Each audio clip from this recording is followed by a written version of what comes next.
All right. Hey, Welcome. welcome everybody. It's nice we finally got here together. Wanted to talk a little bit about, why don't we just go around the table first and introduce each other? I'm Cliff Holt, a pharmacist for a long time.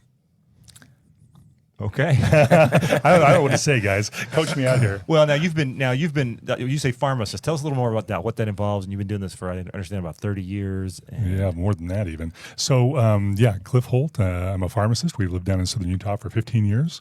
We own 3 pharmacies in Utah and retail pharmacies as well as compounding, both sterile and non-sterile compounding. Okay, now tell us a little difference between a compounding pharmacy and a regular pharmacy. So a regular pharmacy is what you would see when you go in and just see commercialized medications.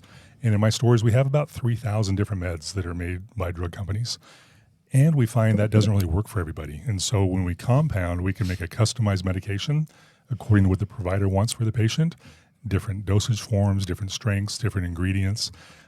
We always tell the provider, if you can think of it, we can make it. Okay, great. Tim Hollingshead, foot and ankle surgeon, a surgical podiatrist.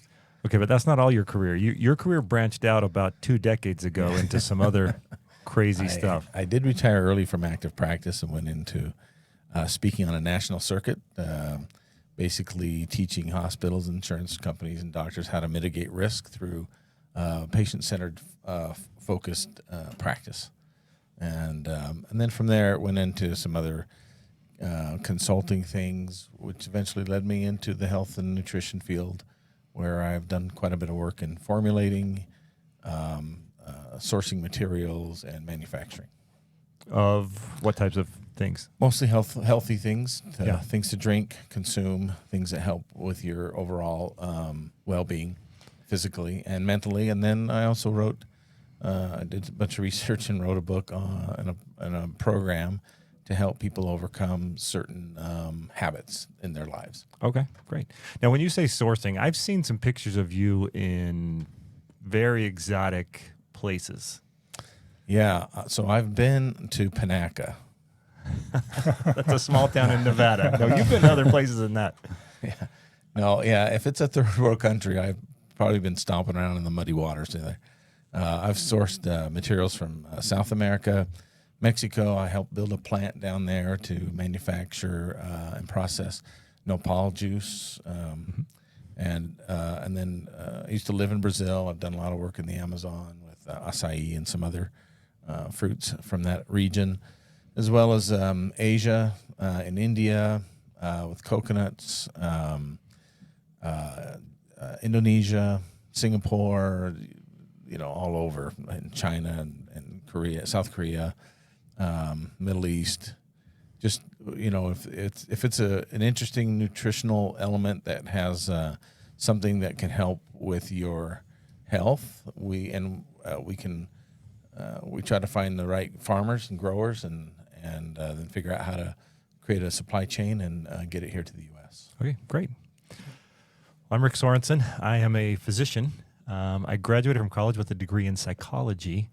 And then went to medical school, and I've been a physician for about 25 years. Actually, this year is my 25th reunion. Was that like the gallbladder anniversary? That was before we had gallbladders, it seems like.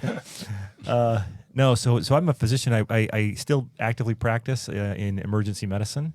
I really enjoy some of the stuff we're talking about, and so health and a lot of mind as it affects wellness as well. And then certainly the physiology of the body. Weight loss is a physiologic process. It's chemistry when you come down to it. But there's a lot more that goes into it on a human basis. And so I've really enjoyed being involved with this and like to try and be healthy. Yeah. Greg? My name is Greg Camp. I am a nurse for 8 years, a nurse practitioner for 5 years, so a total of 13 years in the medical field. I run a weight loss clinic locally, and have been doing weight loss for about 4 years. Have actually got certified in weight loss and medical weight loss, and I work in the emergency department when I'm not doing that with Rick. So kind of get to see both sides of the spectrum as far as preventative care and unfortunately when someone has to come see us in the emergency department. So yeah, this is something that I'm really passionate about and excited to be here.